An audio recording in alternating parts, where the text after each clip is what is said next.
Nimso. Welcome back to another VR video. Today we are back in ProjectTX once more.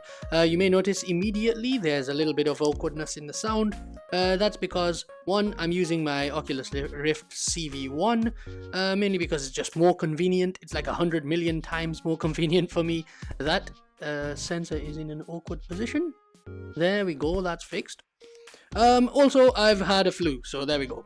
It's been quite a while since the... Wow, my voice just cracked up there. It's been quite a while since... Wow, that happened again.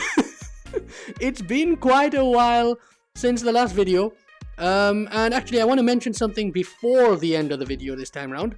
I have a Patreon, and I just want to mention it.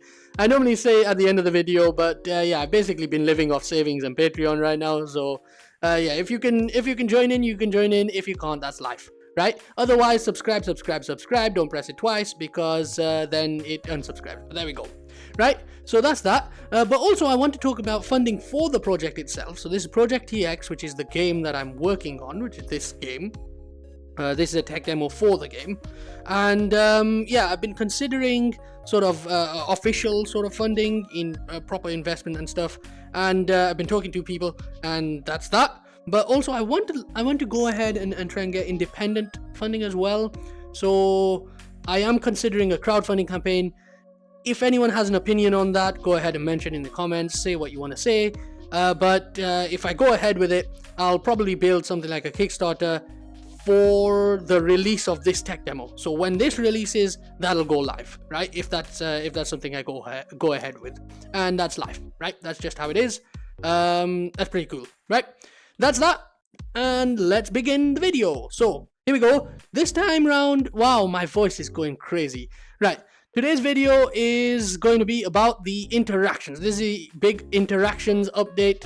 I've been working for the past month or so. Very important stuff. I had to get all of these basic things in. It was a lot of work, but there we go. So first thing you'll notice is, in fact, if I switch to my view, you'll see there's a little bit more visual pleasance going on here. I've actually cleaned up things, rewrote my shaders a little bit because they needed a little bit more speed. So things are a little bit more performant. You'll notice some bottles and stuff as well. And this shader here in particular, well, it's not really the shader that's doing the work. A little bit of clever texturing techniques. It looks like a bump map. It looks like, you know, it's bumping out here, this surface, but it isn't, right? So that's happening here as well. There we go. Nice little, looks like a bump map, but it isn't. There's no actual bump there in the texturing or anything like that. It's just the specular. Looks really nice. But there we go. I also have some new shaders for bottles. Really, really nice. I'm using similar ones on balloons as well, and they look pretty good. And then there's a special one here, which I will talk about in a moment.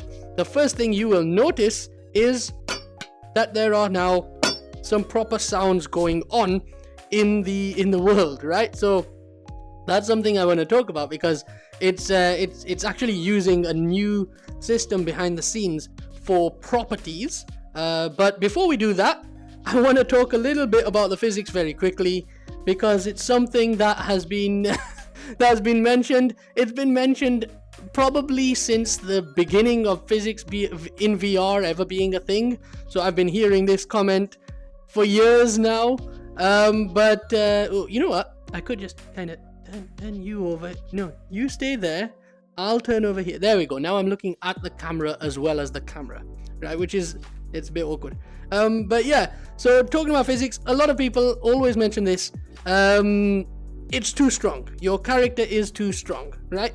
Now, one of the reasons that when you're building a physics-based VR game, you generally have the player too strong is because you want them to be able to climb, right? But of course, as I've mentioned many a time, and you can hear my voice going a little bit crackly today, as I've mentioned, it's a matter of actual structure that also aids you in climbing, right? Because that's what's happening in reality. It's not simply a matter of, look at me, I can climb with my arm stretched out like that. So when it comes to stretching your arm out, you shouldn't be able to lift a sledgehammer, which is one of the biggest comments that I got told, because I kept talking about wobbly physics in the last video, or in the video before that, or in every video, and people be like, yeah, of course it's wobbly because you can't lift the object. Okay, yeah, you know what? Yes, you can't lift a sledgehammer with one hand. I haven't increased the weight of the sledgehammer. It is still 12 kg like it was before. There you go. Right, I don't know if you can see that with the camera. 12 kg on the sledgehammer. My character is 60 kg, right? And of course I can still climb, but with one hand you can't hold a sledgehammer outstretched like that. As you can see where my controllers are, there you go. Because I really wanted to put some time into actually like weighting things correctly, and not really the weights of the objects themselves, but more the actual management of weight in your arm. So the actual values, the structure of your arm needs to be as accurate as I can get it, so that things really feel distinct, right? So for example, here with the sledgehammer, you can't lift it like that, but of course if you just let your structure correct it, you can then lift it up, right?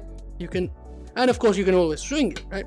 Which is the best part about this, is that it allows you to actually use the swing of things properly. And you can see even then within the hand that it's got some movement here, right? So it's got movement within the hand as well. So there we go. Yeah, you can see it moves very slightly. It moves slightly in the hand. There you go. Right? So it's got the natural physics within the hand, as well as the hand itself holding back on there, and the muscle here, which of course does most of the work here, right? So there we go. The muscle here does most of the work, whereas lifting it here, not so quick, right? Not so quick to do that, but you do this, it's much faster. And that's because this muscle here does a lot of the work, whereas that one has to lift the whole arm. And yeah, it ends up with a much more nice feeling structure, right? It feels so much more natural now, because you're actually having to think about things that are super duper heavy, right? So what you can do though, is you end up with a situation where with your controllers, if you look here, you try and swing the hammer and you have trouble there, right? Obviously, ooh, can't even lift it over, right? So you have trouble trying to swing it like that. So obviously the best part about this, and this is what I absolutely love about this system, and I've been really enjoying kind of testing this game, probably lost a lot of hours of work time just testing the game, because you get stuck in when you're playing with someone like this. You can use the body, right? You just use your shoulder. It's so beautiful. Oh, I love doing this. Oh, it's so enjoyable. There we go. That's how you want to control things, right? It is excellent. It just feels right. And of course, you hold it like that, and then as you're swinging, you want to slide your hand down like so you get this, right? And that means you can swing quite well like so. You know, you can get a lot of power there in the swing, even though it's your weight, it's a heavy weighted object, right? And the reason I wanted things to be just really accurate in terms of your weakness, right? Your weakness as a human, just unable to lift things so easily and infinitely easy, is because I wanted things to have, I want them to feel like they've got weight. Like when you're grabbing an object, you want to really feel the weight of an object, but at the same time I want them to be accurate, right? So this thing here, less than a kilogram, but you should still feel the physics of it, right? So here we go. You still have that sort of throw off if you try and stop your hand almost immediately. Yeah. Right, there we go. It might be more visible in camera mode. So here we go. Pretty much immediate, but if you do that, you can see it gets thrown off a little bit. That's really important, in fact, because when you're fighting someone, something, whatever, right, you're going to want to be able to have, not that, in fact, yeah, you can view from there. There we go. When you're fighting someone, you want them to be able to push you out of the way like that, right? So you want to actually be pushed out of the way as well, right? So similar to how you would do in reality is if you have enough of a hit, bang, you should be able to push someone completely out of the way before you hit them properly, like so. So if you want to see that in like a natural view. Whoop, that was a wrong move. I need to really practice some sword fighting techniques properly. Right? So you want to be able to, and it needs to still have, without any of that awkward waitingness, you should still be able to really very quickly switch your directions. And you should still be able to hit really, really quickly, right, with a sword, because it should be that light. But there we go. Now, as I mentioned earlier, there are sounds and effects and particles. We're going to have a look at bottles because I want to talk firstly about this shader. It's a bit heavy on the performance, so there is no way I'm keeping it as it is right now. You'll immediately notice that the finger posing has not been improved yet. That's kind of the last. That's kind of the last thing I'll do. It's just one of those things. I want to get all of the physical mechanics in right first, and then we'll get to that. Actually, today's video is going to be quite long. I've recorded it about 4 times now, and then had a hard drive failure as well. So I've had a lot of trouble over the past 2 days. But yeah, I'm not even gonna get to guns in this video. I'm just gonna do it in 2 parts instead, right? So this will probably be a 30-minute video or something like that. But there we go. There you go. So the new bottle shader. Yeah, someone mentioned after I showed this one, someone was like, okay, yeah, I want to see some liquid. So I was like, okay, I'll do liquid for you. There you go. Right, this is a nice little liquid shader. It's a bit heavy on the performance, of course, like I said, and you can see it here, right? Ooh, there we go. So there's the sound. Right, now let's talk about sounds, right? That's why I wanted to use the bottle. The way I'm handling sounds is not simply this object has some sounds attached to it. Instead, no object has any sound or anything attached to it at all, right? Instead, they are the sounds are attached to an extension to the physics engine. Well, it's not really under the hood. It's not actually an extension to it, but the way I'm using it is as an extension, which acts as an extension that is physical properties attached to the physical material. Now, what physics materials are in this physics engine are they kind of handle the bounce of an object. So if you have a ball, the bounce of an object as opposed to the bounce of the watermelon, not as bouncy, right? The bounce of an object as well as the friction, right? So the friction of your hand, here, grab that. The friction of your hand sliding along this surface, which of course causes the object to wibble wobble if I slide it and push it around. The physics material handles friction and bounce, right?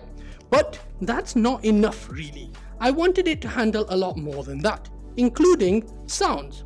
But the thing with sounds is they don't really, there's something awkward about having a bottle making a tink sound, a ting sound when it's hitting a softer surface, right? So I decided, thank goodness that didn't break my whole bottle. Yeah, I'm gonna break it in a moment anyway. So what I decided was I would extend my materials, because I can't really make material sound effects for every single combination. I can't have bottle hitting wood, bottle hitting metal, bottle hitting another glass, bottle hitting concrete, bottle hitting rubber. I can't really do that. That's insane. Instead, I separated each of these into categories, and the physical properties determine the surface type of each material. So you've got soft materials like skin or rubber, and you can hear the different sound there that you're getting from that, right? As opposed to hard materials, right? So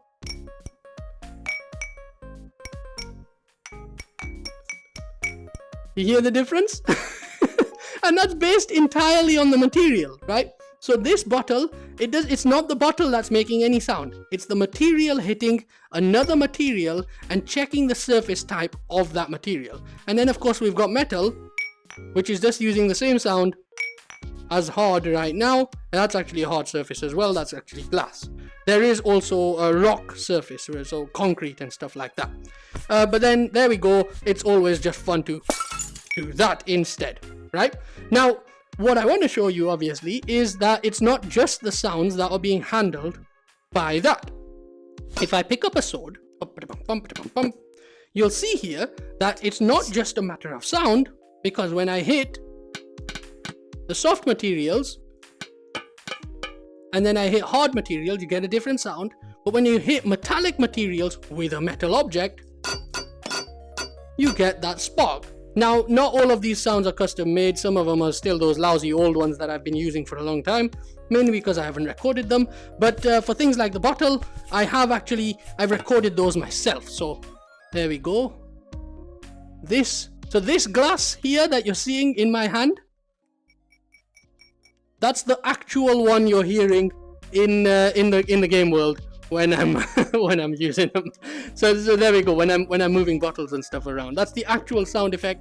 I've been recording some sounds. It's been quite fun to do so. But metals, right? So one of the other things that I wanted to add to, well, the physical properties in itself is an extension of the physics materials in the physics engine, which means I can add a lot of things to it, just for fun, right? To add more detail to the way that physics is handled, to the materials themselves, rather than to objects. So this object, for example, is of course stabbable, right? Right? You can stab wood, but there we go. Now the thing is, you can't stab glass. You can't stab metal, but you can stab dirt. Yeah. There we go. Yeah. You can stab rubber, and you can actually stab soft plastics down there. But how am I determining that? Am I using the physical properties to determine whether something is stabbable? Technically, yes, but it's not a stabbable value. Instead, I'm using the density of the object as the measurement for this, as well as the friction that is happening as you push the object in. So for example here, when you stab into wood, it's relatively low density in comparison to dirt, which slows the friction down of the object inside there much more, right? And of course, all stabbable objects have that value, right? So there we go. I can't stab into something like concrete.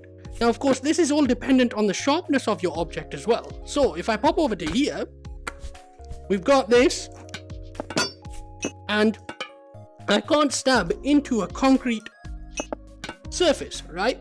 So if I go over there, whee! I can't stab into concrete surface. I can stab into the soil, the dirt surface, the rubber surface, ... I can stab into this wood, right? No problem, right? There we go. But I can't stab into concrete, and I can't stab into metal or glass, unless of course I've got enough force to stab into them, because remember, none of these are set as stabbable surfaces. Instead, it's the density of the material that is preventing me from stabbing through. So if I was to leave that here and run over there, you'll have to excuse the slight wobbliness of the visuals here. The character model doesn't change at all when being swapped to, so the visual model doesn't change at all. It's just exactly positioned as per, and that's why you can see the physics object here very slightly off as you rotate your head. We're talking about very minuscule values. Normally you just kind of hide that behind the scenes, but I want it to be as accurate as possible. Now this guy is very, very strong, so of course when you stab into something like wood, it's a little bit easier, right? I don't have to put any effort at all, but I can now stab into concrete because I have the strength. Right? I have that kind of strength. But not only do I have strength, like I said, that has now affected it has now affected the friction that you stab in with. Because now compare that friction to this, right? Nice and easy, I can just lift it right out. I can't even get it back in there because I'm not that big guy, right? So there you go. Absolutely brilliant. I have extended the physical materials to use them to handle things like density, the sound effects that come out, and I decided I would go even further than that and just play around with more of it. So there we go. And I added something like magnetism as well, because I can use these for anything now. Anything that is related to physical material, I can do that. So here we go. We've got the old grabbers. I've added this new glowy effect to tell you when I'm activating it, right?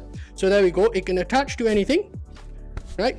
And it can attach and it can grab, right? There we go. So you can grab this box, which is very, very heavy. So I can't really pick it up with one hand. With two hands, I can lift it. Yeah. There we go, right? Those can pick them up. But this one, I might be a little bit loud for the microphone today. Like I said, I can't really control my voice so well as well. But this one, you can't pick it up. And why is that? Because that is not a magnetic surface. That's not metallic. It's not magnetic. There is a magnetic value set up in the properties, and none of these are magnetic. So of course, when you pick up something that is magnetic, it actually attaches, right?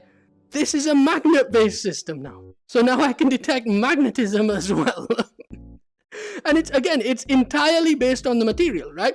Because even though these are like props, they have all of the advanced stuff going on under the hood. But something like these are just static objects. They just exist in the world. I can't grab glass, I can't grab metal. And I put in a lot of force there to grab it. So there you go. And they can stay stuck. There you go. Nice and easy and beautiful. And I think I'm melting away today. Bit of a heavy one. So there you go. It's beautiful. I can actually add actual physical properties to physics materials, and it applies directly to the material instead of to an object, right? So I don't have to apply it to specific objects like the broken watermelon over there. There you go. It's beautiful. I absolutely love this. And another cool thing is that if you grab a bottle, this is why I should have shown you the pull system first.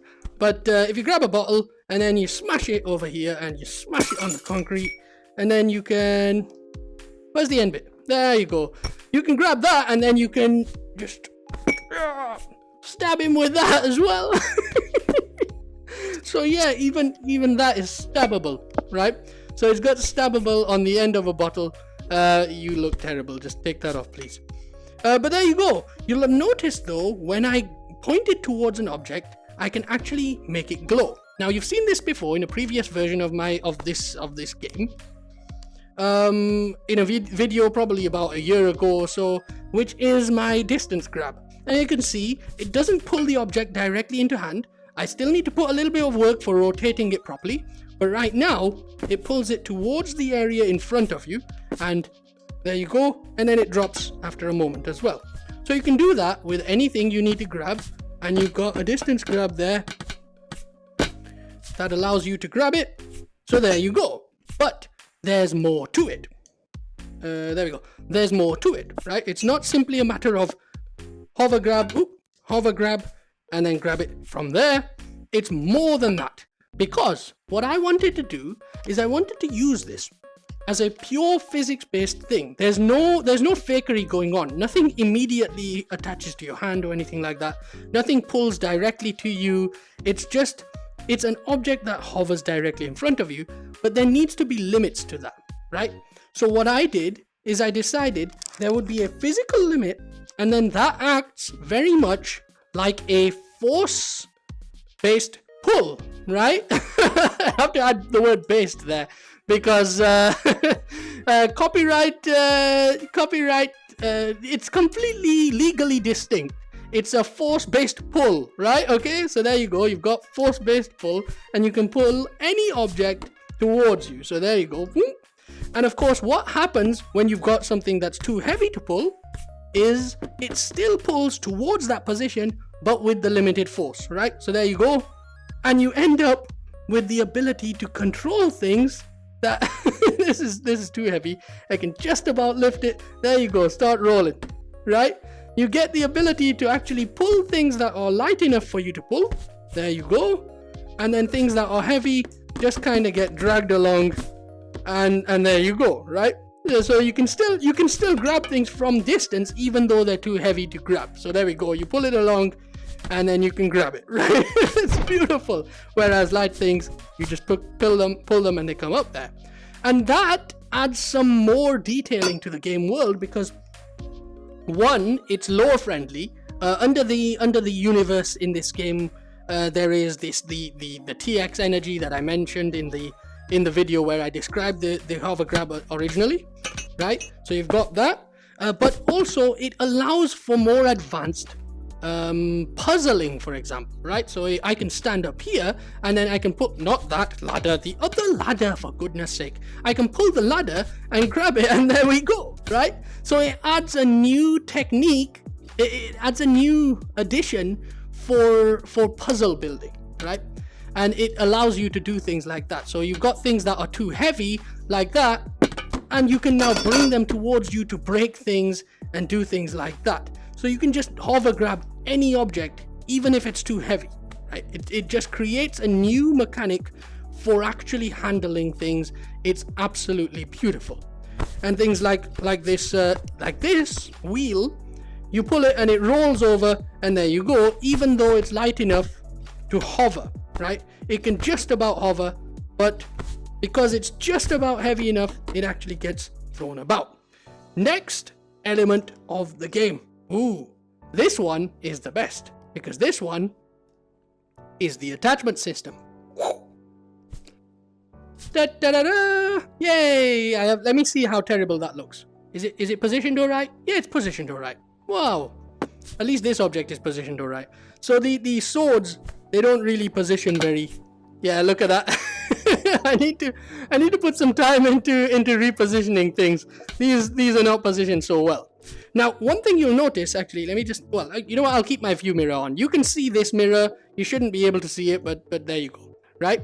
The object on the back can actually be grabbed in a different direction, right? So here I've grabbed it upside down, but if I do that again, yeah, it's based on the rotation of your hand as you grab it out. So there is an element of physicality to this, right? Which is really nice, except it's more than that, right? It's not simply a matter of physicality, it's actually physics. Let me switch the view mirror off.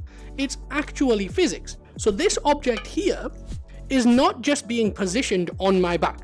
This is the new attachment system that allows me to actually place things on my back, like literally. It's no collide, right? There's no collision here, but it's a physical attachment. And what that means is something like this sledgehammer, when it's placed on my back, is actually weighing me down. So if you remember, I was 60 kilograms, right? So you'll see here, it's just about switching between 60 and a little bit close. If I stand still, they might do a little bit of a better job. You can see 60 there. I can see it just from the edge of my eye. But if I have a sledgehammer, you can see it's now gone to 72, right? That's because the sledgehammer is 12 kilograms, right? There you go. But if it's attached to my back, it shouldn't then stop weighing down. So it has actually increased my overall weight because it is actually attached to my back. That is a little bit unusual. It creates a little bit of trouble for climbing because you could have very heavy, if you have two sledgehammers on your back, you can see there my landing has even been affected. When I jump, it's all been affected. My landing has now slowed down.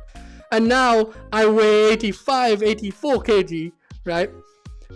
Which is a bit of a problem because now my character, who is weight balanced to be able to climb at 60 kg, is now 84 kg. So it's like, okay, there's a little bit of trouble.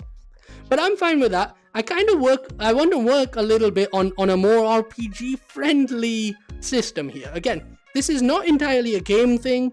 This is all more RPG friendly. It's more an overall set of systems for the game world.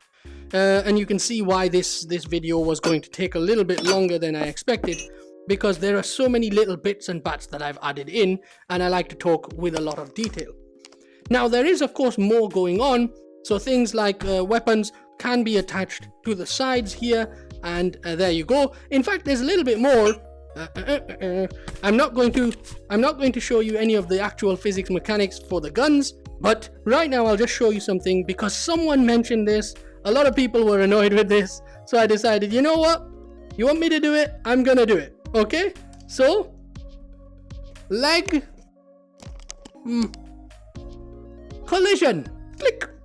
The legs are now fully collidable if I should choose to do so. Right now, it does cause a bit of interference with the gameplay movement, and you can see here that the legs, when they start to cross, it kind of gets confused. There you go. They kind of lock up a little bit, right? If I move your camera out a little bit, it might help. But yeah, so these are now collidable legs, and I added a point on them as well, so you can now attach a gun to your leg. There you go. Have access to them. And this is it's based on buttons, right? So I can actually grab and things next to my surface here. If I have that at my hip, I can grab here and it doesn't pick out the gun unless I hold the A button, right? So there you go. It's based on you having your button, your primary button pressed, and I just wanted something to activate it, because I don't like the idea that when your hand is here and you're trying to grab something, you end up grabbing the thing in your pocket.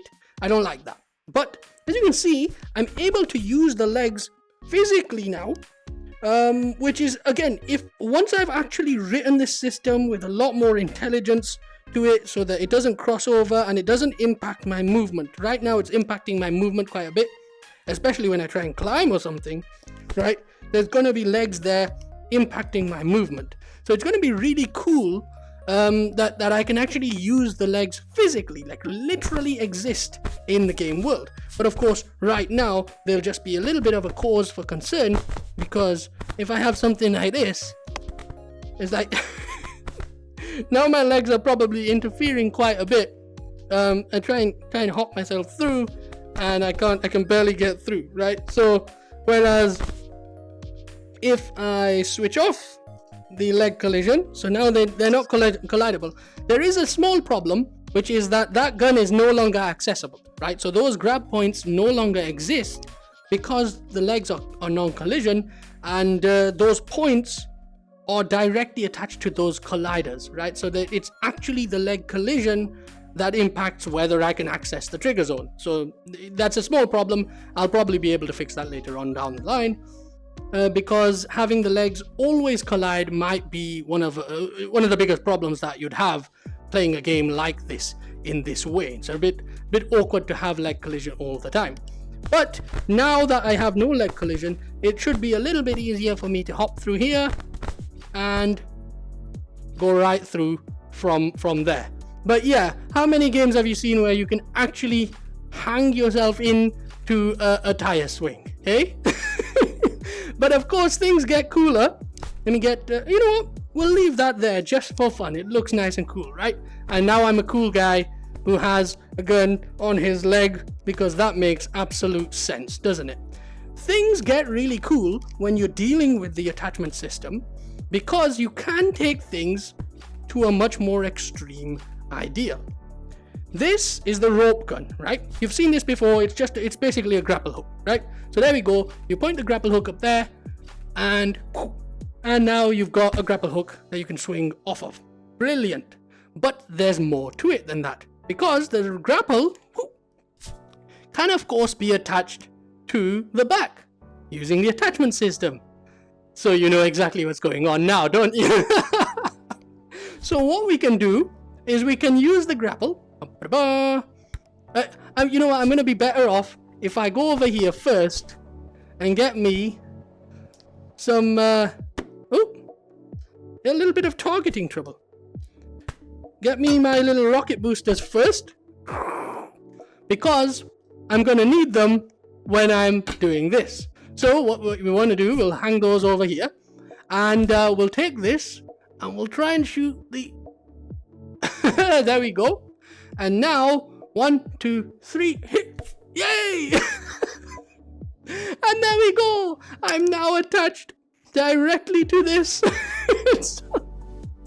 So of course I'm gonna need my rockets because I want to be able to do this. Whee! Look at me. You never really thought about it, did you? Oh, look at me. I'm knocking into this thing. This is not safe. This is not safe at all. You know what? Hold on. Let me just let me take that off. We'll do it over here so I'm not knocking into the swing. I keep hitting the ceiling, so I do have an invisible wall ceiling at the top there. There we go. That's better, right? And then there, it didn't attach.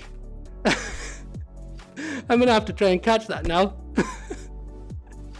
Oh, I made the mistake again of losing access to it. Hey, come back here, you.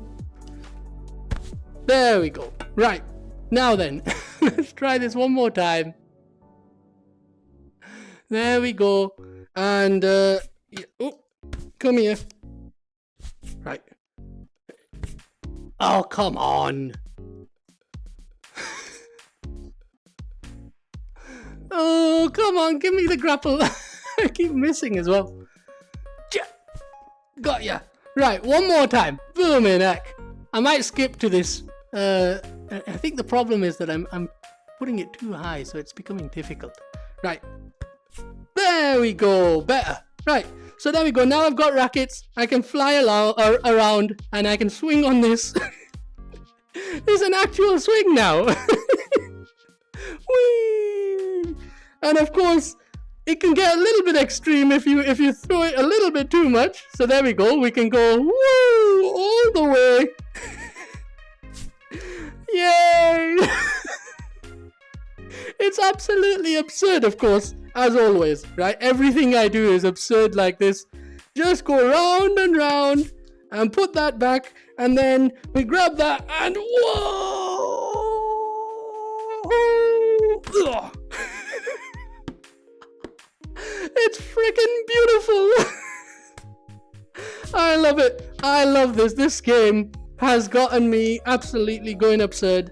Sorry about this. This is a long video and there's so much more. You'll have noticed there's a vending machine over there for things, and that one's for the guns. I'll talk about that in the second part to this video. I'll probably upload that next week. I need to record a second video of this. Oh, it's driving me crazy. There's so much to talk about. We can play some Jenga or something like that. Ooh, legally distinct, of course. But other than that, yes, there's a vending machine down there. There's one over here, and small objects like the bottles, they just come straight out the entrance there. I've been writing a pooling system to improve performance and minimize memory concerns when it comes to spawning objects, so they don't come on. Here. There we go. I should probably start smashing things just for fun. Yeah, but I've been writing a pooling system to make things like that work a little better, performance-wise. But beyond that, it is how it is. We can always switch over to my camera, start having a look a little bit at some smashing. Yark! And then, of course, we've got some more bottles here. Yeah, the hover system is really cool for things like this. You can kind of play volleyball. You've got the nice liquid system here. Ooh, that's something I really wanted to mention. Take this bottle with me. Get out of the way, barrel. Bats are a bit of a problem. Why? Now, this is something I have seen in another game called Boardnap. You'll know of it. Don't worry about it. But it's something that I wanted to do a while ago as well. Because when I first sort of played with baseball bats, almost immediately I noticed a problem, right? Which is, there's a grab here which is of this radius, right? There's a grab here of this radius. However, they are not separated grabs, which means that radius actually changes dynamically over the course of the surface, which is a problem because, you know, that means you have to have an advanced dynamic grab system. So I decided I would have to do that, right? So here we go. We've got a grab that actually changes dynamically along the surface of the object. You can see here, it gets bigger and wider as it goes up there. So I wrote a little curve system to be able to control this. There we go. You can see it dynamically changes over the course of the surface. I don't have hand tracking today, even though that's become kind of tradition for these videos, but you know how it is, right?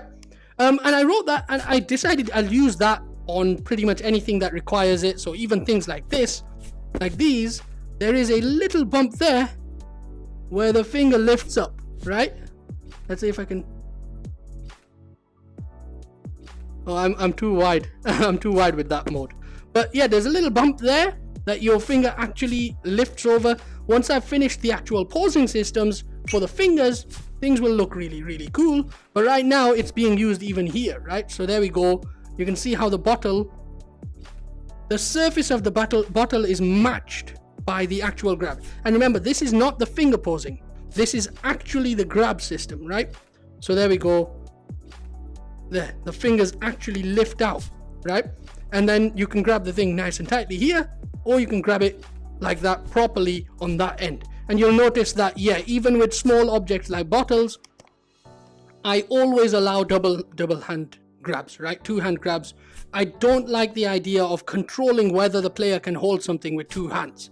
There's just no need for me to say you can't hold that with 2 hands, right? There's no need at all. You should be able to hold it in any way possible, even like this, right? There's just no need for me to block you from doing that. I don't like the idea of any game that is controlling those types of things. The point of VR is to allow me to grab things the way I want to grab them, no matter what that is. And in this case, it's this, right? I do want to add the ability to actually grab over the corners like that and smoothly convert between that and then over the corner like that. And I'll talk about that in the next video as well. But there you go. It's a beautiful little smooth system. It works really, really nice. And of course, is very good for smashing things.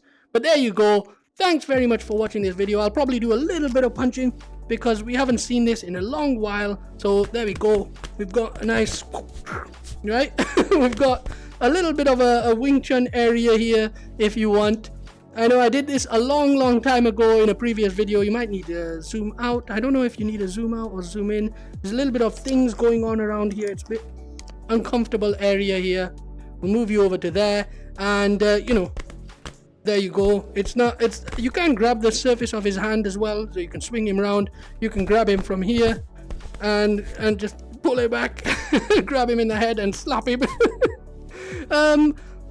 The next video, full video, will be NPCs, right? I'm coming very close to completion of the tech demo because all the mechanics will be completed. But there you go. You can, of course, all of this, like I said, it's all based on material, which means that if I walk into a blade, it's not exactly the safest thing to deal with, but look at me, I look ridiculous. Here, take that. Oh my goodness. Anyways, thanks very much for watching this video. It's been a little bit wild and absurd and crazy. Another thing I was supposed to mention up here is that these things, when they're too big, they don't actually come out of the hole there. They come down here. But there's a small problem because anything breakable just breaks because it's standing too high, so your second one then gets saved by the broken object. It's a bit absurd. Everything's absurd. Thanks very much for watching. I will see you in the next video, which will actually be part 2 of this video.